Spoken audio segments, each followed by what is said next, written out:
Well, this is going to be a fun things hidden discussion. I'm joined by Geoffrey Shullenberger, who is the host of the Outsider Theory podcast. How you doing? Hey, I'm great. Thanks for the invitation.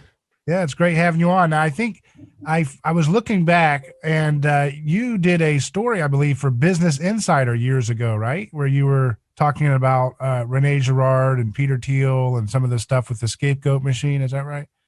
Yeah, I spoke to a report. I didn't actually write that, but I was interviewed by a reporter there on sort of my thoughts on Thiel's influence from Girard and how it shaped his Because that was I was trying to investing in see politics and so on. Yeah, yeah, the connection there because I thought you had done that story for some reason because they had yeah. mentioned me in the article about how Trump was a type of scapegoat being, accused of incest, like the classic scapegoat kings of old and so forth. Yes. Well, I remember reading your piece from because that was 2016. That was actually before the election, right? That you wrote that. Yeah. Yeah. Yeah, I remember reading your piece and maybe I referenced it in there. Yeah. And that was definitely a very insightful and it definitely kind of shaped my perspective of what was going on back then and continued to over the subsequent 4 years. So Yeah. yeah, so yeah, it's nice to reconnect because I remember discovering your work back then. So Yeah. um, I tried to do kind of a Johnny Appleseed approach back then of I wasn't doing the radio, yet. I would do one-off podcasts and I would, go on other people's shows and write articles at different websites. And I was trying to figure out how do I introduce this wild theory of mimetic theory into the zeitgeist of mm, politics and culture. I mean, obviously there's so many ways you can apply it, but yeah. it's kind of, it's become more well known in the internet podcast world now, but just 4 or 5 years ago, it was still kind of like, what is this thing? Talking about human sacrifice, right? Yeah. Yeah. No, and I mean, I'd say I was kind of I think we probably had a sort of parallel development there in that I was sort of doing the same thing and I got particularly interested in it.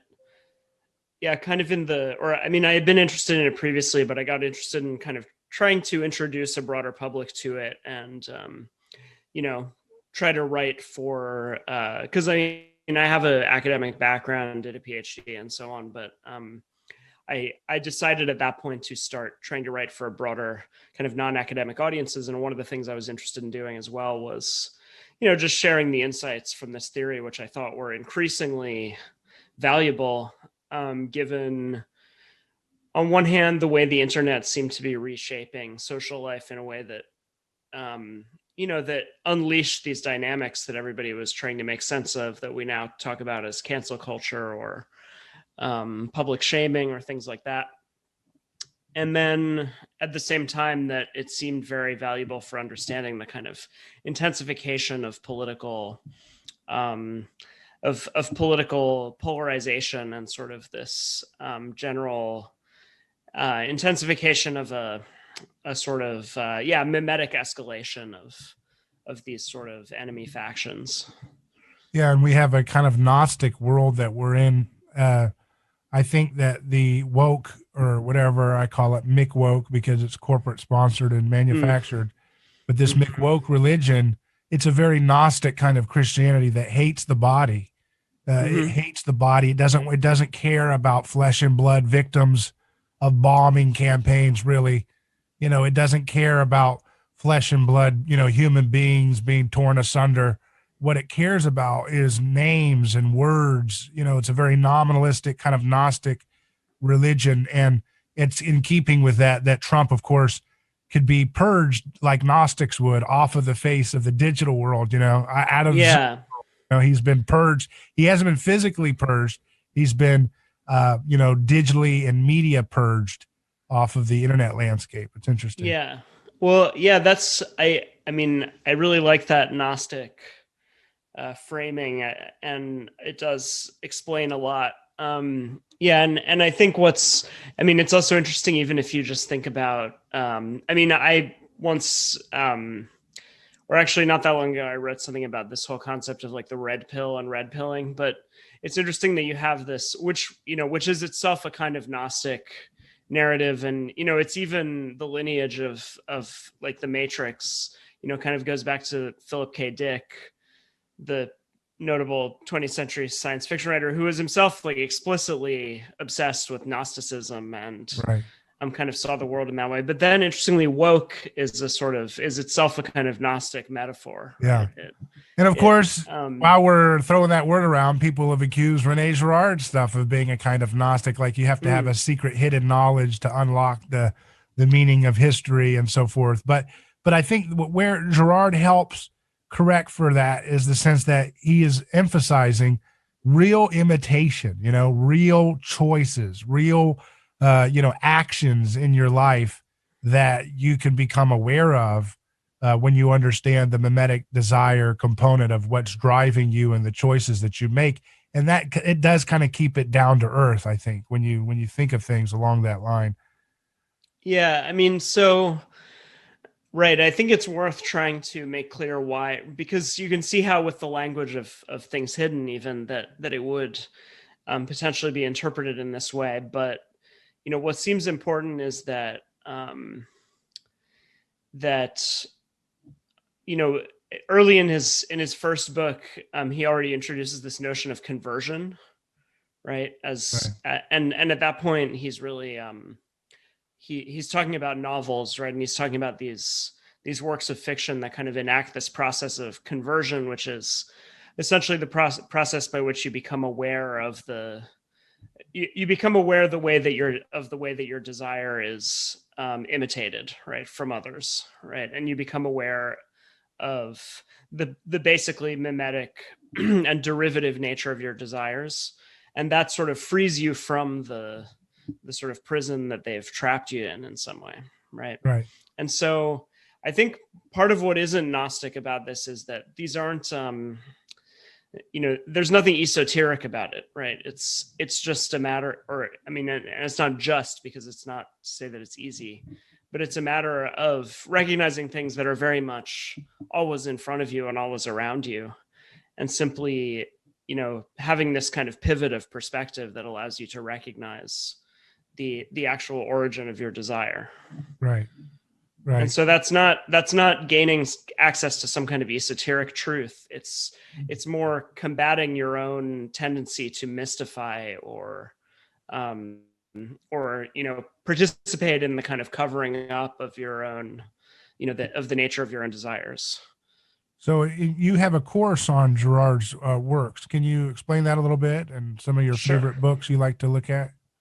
Yeah. So this is a course that is, open to the public. It's not through any institution, but it is, if you're familiar with Justin Murphy, he is a former academic who basically one of the things he started doing since leaving academia is just creating a platform for these courses that various people who are, in some way dissenters from the kind of academic consensus can lead an advanced seminar where we study, the work of some important thinkers. So prior to Girard, he had offered courses on Leo Strauss and Heidegger and a few others. And after Girard, the next course will be on Ivan Illich, who's another interesting kind of Christian thinker of the 20th century. But in any case, this course it runs 8 weeks. It's half lectures, half seminars. So you and Justin teach it, or I teach it myself, and Justin just organizes and coordinates. He created the infrastructure for it, basically. I see. So anyway, this course is, it attempts to cover the entirety of Girard's career. Obviously, in 8 weeks, we're not reading absolutely everything, but we're reading excerpts from basically all of the major works. So starting with Deceit, Desire, and the Novel, going up to Battling to the End. So we're not really reading any works in their entirety, but we're reading kind of significant excerpts from each. And I'd say the first section of the course really dealt with his early work on literature and how he used it to discover mimetic desire, right? And then we kind of move on to work in Violence and the Sacred on the nature of religion, right? The origin of religion in the surrogate victim mechanism. And then we move on, of course, to Things Hidden and The Scapegoat and I See Satan Fall Like Lightning, where he essentially outlines the pivotal function of the Christian revelation in making evident the nature of this basic mechanism that previously undergirded all sorts of religion, right, and was centered on sacrifice, and making that evidence and thereby gradually discrediting it. And so then from there, we kind of move on to his later writings where he was interested in apocalypse and the way that the Christian revelation was literally apocalyptic in its implications, and that it took away the only means that humanity had developed to kind of contain its potential for contagious violence, and left us with the stark choice. So that's kind of where we ended up. And then we also thought about in the final week or two, we've been thinking about, and this course is just coming to an end next week. So we've been thinking about something that I'm interested in, which kind of relates back to your point about Gnosticism, is the function of technology in the contemporary world and the way that it seems to reintroduce certain of these dynamics, like, as you said, the kind of the symbolic scapegoating of Trump through his expulsion from the internet. Yeah. So, and then another thing that is of interest to me that I asked them to read a little bit about was some ideas about how modern economy. So this comes from the philosopher Paul Dumichel, about how modern economy kind of picks up some of the slack that is created by the sort of declining force of the sacred, and functions as a kind of so in other words, the modern economic order, and Dumichel's argument, kind of functions as a kind of substitute for as sort of volatile substitute for the sacred. So we kind of looked into economics and technology as two kind of more contemporary areas where these ideas have some kind of surprising insights. So that's pretty much where we left it off. And then at the end of the course next week, participants have the option of giving a brief presentation on some particular idea from the readings and discussions that they found valuable. And I believe that will be streamed onto Justin Murphy's YouTube channel, and then will also be available after that. So if you're interested in seeing kind of the final fruit of what came out of this course, then you can look for at Justin Murphy's Other Life YouTube channel, and people can check that out and see what the participants in the course kind of came up with. Yeah. And so yeah, that's pretty much what it was, and it was great experience. It's been a great experience, and hopefully there will be more like it, because I really, I find that there is a great interest in and kind of demand for these ideas that Girard developed, and that basically universities are not really, for the most part, like I very much doubt that there's a course like the one I just offered being offered in any university in the United States. So I may be wrong, but I know there are a few people who are doing this, but overall it's not a body of thinking that's being explored very much in those realms. So yeah, you mentioned your background in academia. What's your background that you came to this from? Yeah, so somewhat like Girard, my training was kind of in literature. So I did a PhD in comparative literature, and that was kind of the context in which I first discovered Girard's work, and read it while I was in graduate school. But I'd say what happened after that was that I started to just find it had a much more immediate and vital relevance to people's lives today and to what's going on in the world. That was what made me want to, as I said, try to write about it and now teach about it for people who aren't in the academic world. So, and yeah, go ahead. no, and and I think it has some implications that generally academia is not going to be very comfortable with. So that I was just going to get to that. Yeah. The most controversial thing in some sense for what he gets at, I think, is he basically makes, it's not his intention, but he ends up, making a Christian apologetic for the resurrection. This idea of comparing the dying and rising structures of gods and myths and how they bring unity in their, symbolic dying and rising cycles. And yet, with Jesus's reported resurrection, it creates disunity, and it's almost like that's the proof that it's the real one this time, because the real one doesn't create the same happy, cathartic unity in the telling of the story, but it creates a hemorrhaging in the community and a schism. And that schism is almost a down payment of what we've seen in history. Wherever this story of this resurrected hero goes, it creates disunity to this day, where we can't, like you said, we can't have any catharsis. We can't agree on who the victims are. We can't agree on who the monsters are. We can't agree on what's the appropriate punishment versus what is scapegoating and sacrifice. Everything's falling apart in cultures that are haunted by this story of this resurrection that's been creating schisms ever since, hasn't it? Yeah, absolutely. And I think that's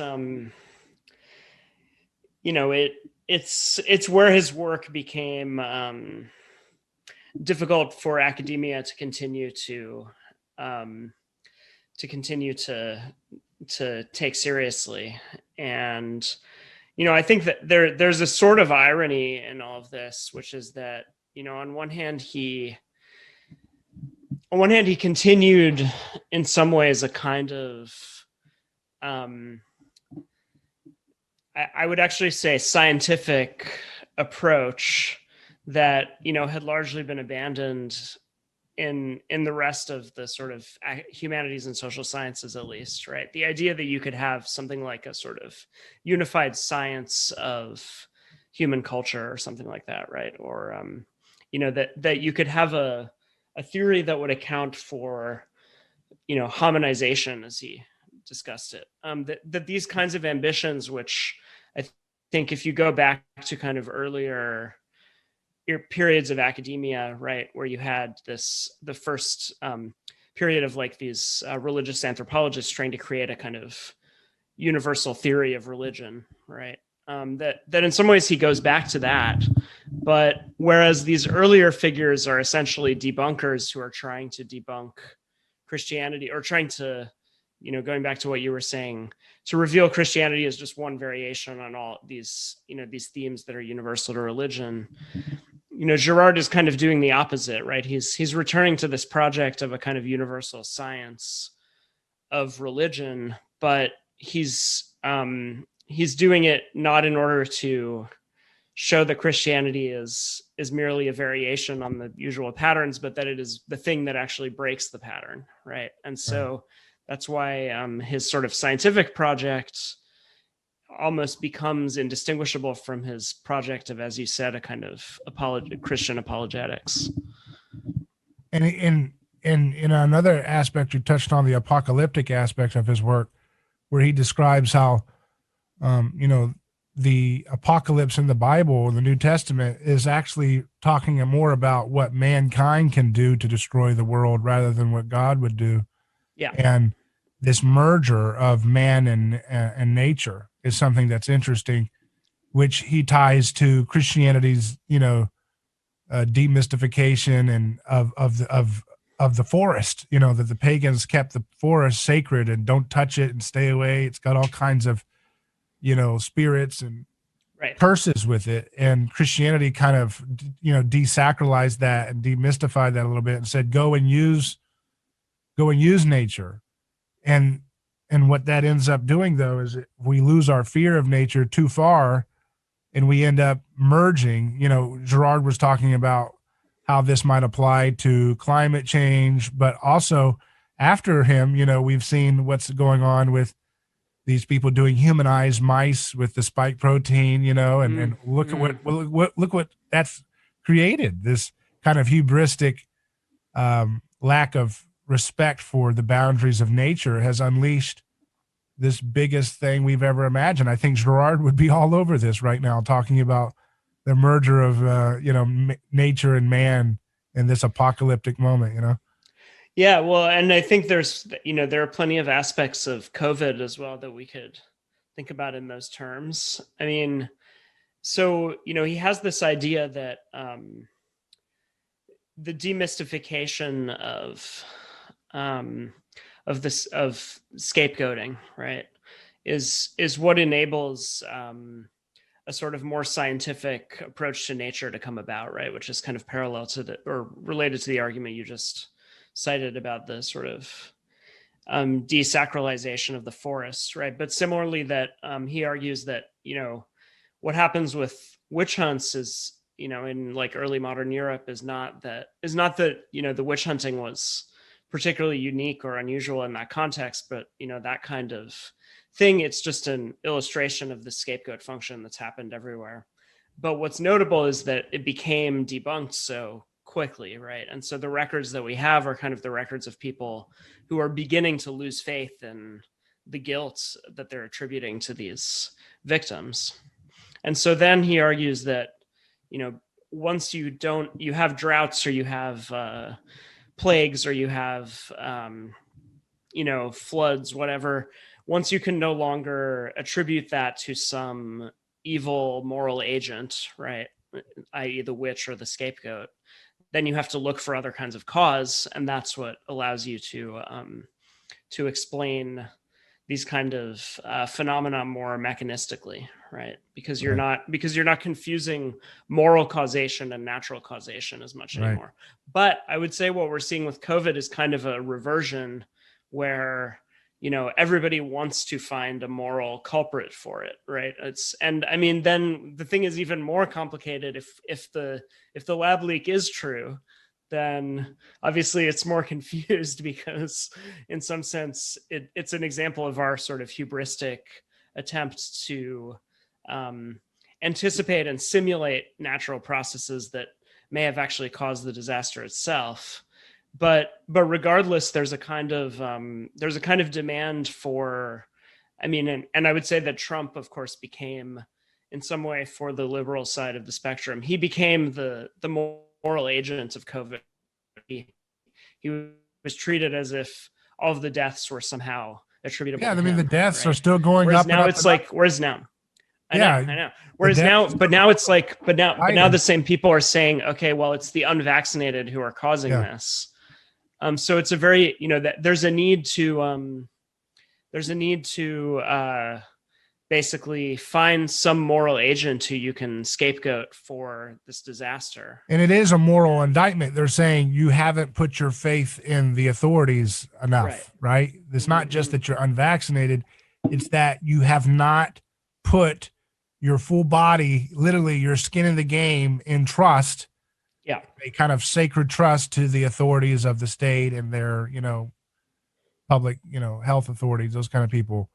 Right. That's a religious problem they have, It's like, you're a heretic and you're causing, but of course the jury's out on that. There's a lot of scientists that say that, introducing a prophylactic vaccine this late into a pandemic is what's accelerating the variants, to figure out how to get past the vaccine defense. So this is a real interesting moment where the sacredness of science and public health is finally starting to kind of reveal itself.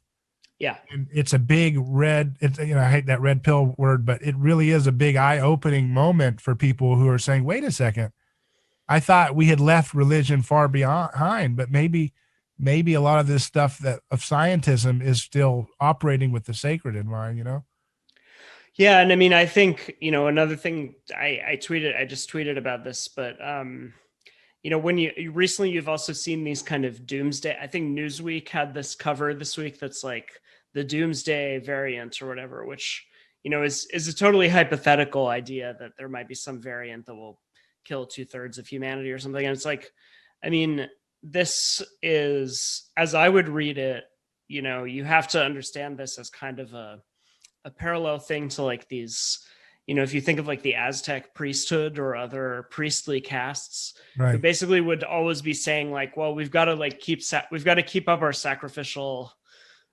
practices, because if not, then the sun might stop shining, or the world is going to end. So basically this kind of holding out this kind of threat of looming apocalypse, as in this doomsday variant, is, I think, very much a way for this sort of priestly class to say, you have to keep trusting us, and also you have to ratchet up the sort of ritual hygiene, um, as well as the sort of scapegoating of those who fall outside of what we consider, Clean. the clean. That Yeah.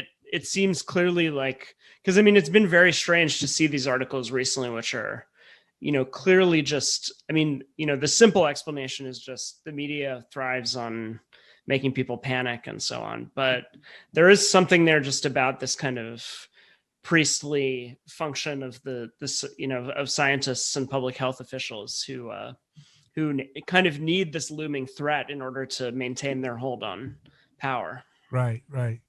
Yeah. And it's, now it's to the point where they've announced, that you can't eat in New York City without getting these products, which Yeah. that will easily move into, well, have you updated it with your booster? You can't get in until you Yeah. get your booster. So it's just going to keep moving like that. I think this is the most Girardian time in the world. He passed right before it just accelerated out the, galaxy here. It's just through the roof. Yeah. And it's hard to know where to start in your explanation, because we're swimming in this. I say it's like Rene Girard wrote the script of these plot lines, Yeah. Well, he has an early essay on plague and literature, I think it's called, that's worth everybody checking out. But the thing I think is most and it's important, by the way, just to mention that news media acts as a kind of real-time literature in a kind of deconstructed way, right?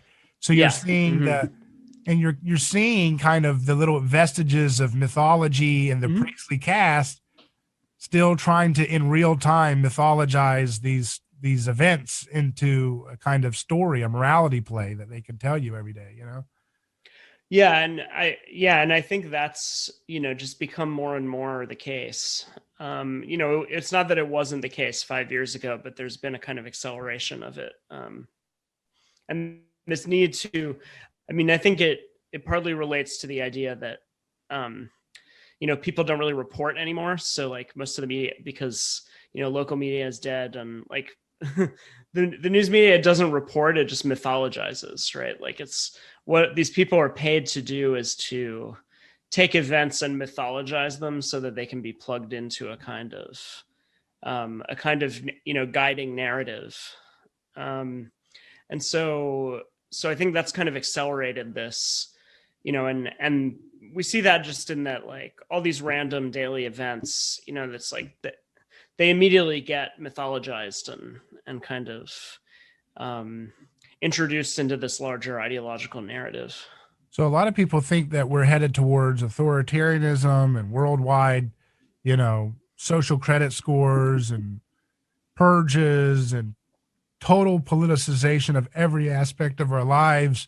Do you see the current time to be quite bleak and headed towards an authoritarian thing, or do you think mimetic theory may give us a different angle on what's going to unfold? I know we're just prognosticating here, but yeah, I mean, I would say, so one thing I do find disturbing is the way that the lockdown model has become almost universal worldwide, and how quickly that's happened, and that it's become a kind of carte blanche for blatantly authoritarian governance whenever, and that it's occurring in places where the supposed crisis is like literally a few hundred people having this like not particularly lethal virus. I mean, this is a pretty astonishing place to be. And I think it goes a little bit beyond, I mean, in the United States, we can talk about the sort of, the cathedral or whatever we want to call it, the kind of, ideological sort of news media, NGO, whatever apparatus that's, particularly in the Trump era, became a sort of unified front and has managed to seize a lot of power for itself. So, I mean, we can talk about that in this context, but even in countries that are, as dissimilar as like Israel and, Australia, and I mean, there's this lockdown model seems to have just become a really a kind of default mode of governance in a very short time, and I think that's a very disturbing development. And I still don't, it's obviously in the U.S. you have, and it's interesting that here the lockdowns are actually far less draconian than in many other countries. If you compare to some European countries, even in the strictest parts of the U.S., like you wouldn't really get fined for going outside or things like that. Whereas that was like pretty common in many countries. So that is a model that I don't really. I mean, it's extremely disturbing, and I don't quite know how. I don't think there's been at least on a global level, an effective way that anybody's figured out to push back against it. Obviously, within the U.S., you have a real divide between roughly red states and blue states on this, and that appears to have kind of set in to the extent that it doesn't seem like a sort of national lockdown will be possible again. And so I think within the US for the moment, it seems like there's a sort of balance between the two models to some extent. Right. Even though obviously the people in DC are predominantly of the Democratic side at the moment, but worldwide, it seems like it's really, I mean, I was reading about, how they're planning to reimpose a lockdown in Israel, and they're one of the most vaccinated states. Yeah, they're one of the most vaccinated countries in the world. And, we're talking about like a few thousand cases. So yeah. It really, I don't quite know what to make of it. And I don't think, at least on a global level, there's really been an effective way that people have pushed back against it. There's this kind of insane totalitarian victimism that's at play too, though, mm-hmm. that we can sacrifice thousands of people if we save one person from this particular way of dying or something. It's very insane. Yeah, right. Totally derangement. There's a kind of manic, there's a mania here that's become law, and it's very effective for people who want to consolidate corporate power over the market and consolidate wealth and so forth. But it's certainly a mania for the people who are implementing the policies in the mid-level and down, that they believe, oh my goodness, we have to save one life from this, but we'll kill everybody if we have to, just so that we said we saved this person from dying from this disease. It's a derangement. Yeah. It's a lot. I think we've mimetically lost our minds around the world, and especially in the Western countries. I think a lot of other countries who are not as victimist mm-hmm. are not as insane about this, and that's why you had places like Mexico and so forth provide early treatment options like ivermectin and things like that, because they weren't so beholden to this, monolithic groupthink. Yeah, it's interesting to see where the places that have kind of managed to persist and not following this model, and it's not entirely predictable. But yeah, I think I'm sort of pessimistic about how we're going to get out of this particular pattern. And I don't know. I mean, particularly, I don't know what happens until a larger number of people start rejecting it, because it seems to be, at least in the blue state part of the world that I'm in, I think that there's a sort of relatively small but very vocal faction of people who seem to just want it to be 100% draconian all the time. And then I think there are a lot of people in the middle who, if they could be persuaded or led to a different perspective on it, would probably get there. But the dominant voices are so locked into this model and this mindset that. But let's leave it off here. Where do you think Girard's theory might predict things headed next? I mean, I know it's kind of a radically open where this goes. He had a pessimistic view in the end of his career, but it's radically open, I think. And that's, like Peter Thiel would say, it's up to us and our agency how we play this out. Could we have a renaissance of decentralization, you think, right around the corner from all this mess? Or do you think the 21st century could be dominated with a long, steady, controlling, technocracy? So on the positive side, I would say that, the sort of overreach of the establishment during the Trump years was so extreme that I think it has turned people off who, might have otherwise been relatively conventional in their views. And also that, I think, things like this whole sort of Substack phenomenon suggests that, there is a lot of demand from people who want perspectives outside of this sort of ideologically monolithic one. And so I think, the sort of authoritarian turn and the, turn towards more overt censorship and things like that, partly tells me that there is a kind of anxiety and sense of insecurity. And so, that suggests to me that there is a kind of, I think there will be a backlash to all of this at some point, including the COVID stuff. Because the stone the builders rejected has become the cornerstone, and any attempt at power plays inevitably backfire in that framework. And so, right. So, I mean, going back to what you said about Girard, though, I mean, I would say, if you're thinking mimetically, you have to be thinking about reactions and counter reactions and just the way that any particular dispensation is going to produce kind of resentments that will at some point kind of galvanize a counter force.